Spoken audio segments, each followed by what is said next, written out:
Les Échos et PwC organisent leur traditionnelle conférence Journée arrêtée des comptes. Ce sera le 17 novembre prochain à Paris, à l'hôtel Marriott Paris Rive-Gauche.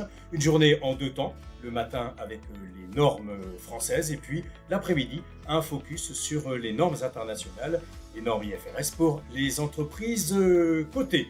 Je suis avec Marie-Jeanne Morvan, associée chez PwC, plus particulièrement en charge des normes comptables. Bonjour Marie-Jeanne.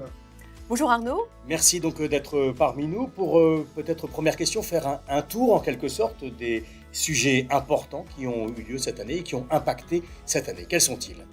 Oui, alors effectivement, comme chaque année, et on fêtera cette année la 21e édition de notre journée arrêtée des comptes règles françaises, nous faisons un panorama complet de l'actualité comptable, fiscale, réglementaire, sociale, qui pourrait potentiellement peut affecter les comptes des entreprises. Tout cela est fait sous la houlette des auteurs des mémentos comptables, comptes consolidés, FUSAC, en partenariat avec la DFCG et les éditions Francis Lefebvre qui éditent nos ouvrages. Et bien sûr, c'est un événement co-organisé avec les Échos.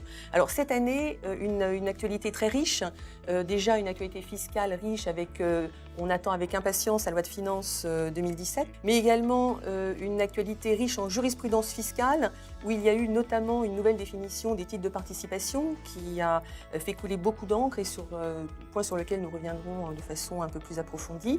Nous aurons aussi un retour sur les mesures, les incidences des mesures diverses qui ont égrené l'année, comme notamment la TVTS ou encore les retenues à la source, et aussi des incidences, des réclamations en cours comme la taxe des dividendes de 3%, mais également les AGA, les attributions gratuites d'actions, ou encore tout ce qui tourne autour de la CVAE et qui touche les groupes.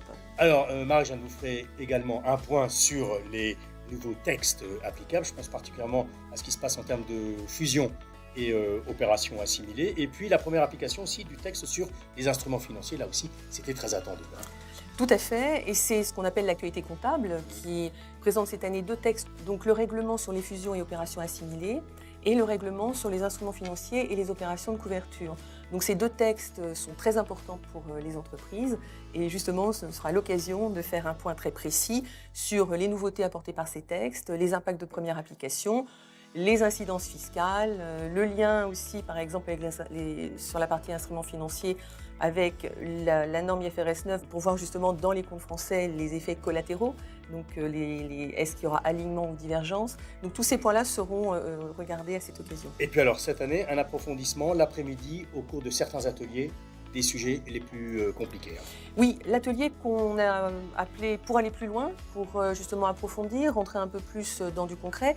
Sur les fusions par exemple, l'idée est de montrer les aspects opérationnels et voir sur ces sujets qui sont très structurants et critiques pour les entreprises les principaux écueils et donc donner un peu de matière et de retour sur les dispositions comptables, mais également le lien avec la fiscalité. La fiscalité, là aussi, est très importante dans la structuration de ce type d'opération.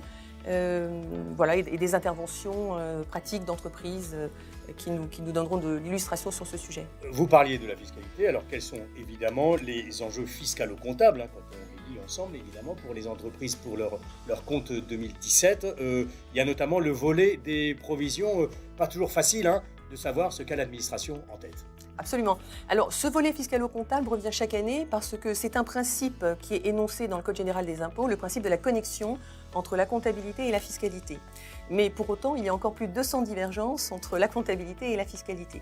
Donc c'est un point d'actualité chaque année, et cette année, au cas particulier, vous avez raison sur les provisions, notamment à la lumière des conséquences de l'arrêt Orange, qui pose vraiment la question du risque de la non-déductibilité de provisions. Certaines entreprises décident de ne pas déduire une provision par prudence, et ça peut engendrer derrière un risque de non-déductibilité définitive par l'administration.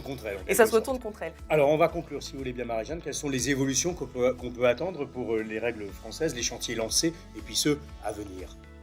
Alors, en matière d'évolution, c'est le normalisateur, l'autorité des normes comptables, l'ANC, qui donne le là. Et l'ANC a un objectif clair au cours des 3 prochaines années de simplifier, actualiser, compléter.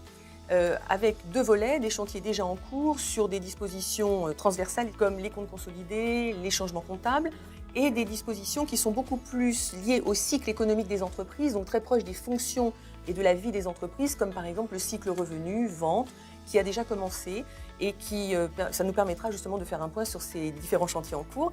Et pour les chantiers à venir, là très court parce que c'est vraiment un peu plus lointain, des cycles comme le financement, comme la fiscalité, qui intéressent forcément beaucoup les entreprises, avec des changements peut-être majeurs à attendre. Eh bien très bien, mais merci à vous donc Marie-Jeanne. Un programme particulièrement chargé pour les normes françaises. Ce sera donc en matinée, avec aussi dans l'après-midi des ateliers d'approfondissement, vous le disiez. Donc le 17 novembre prochain, la journée, donc les échos PwC, la journée arrêtée des comptes 2017. Merci Marie-Jeanne. Merci Arnaud.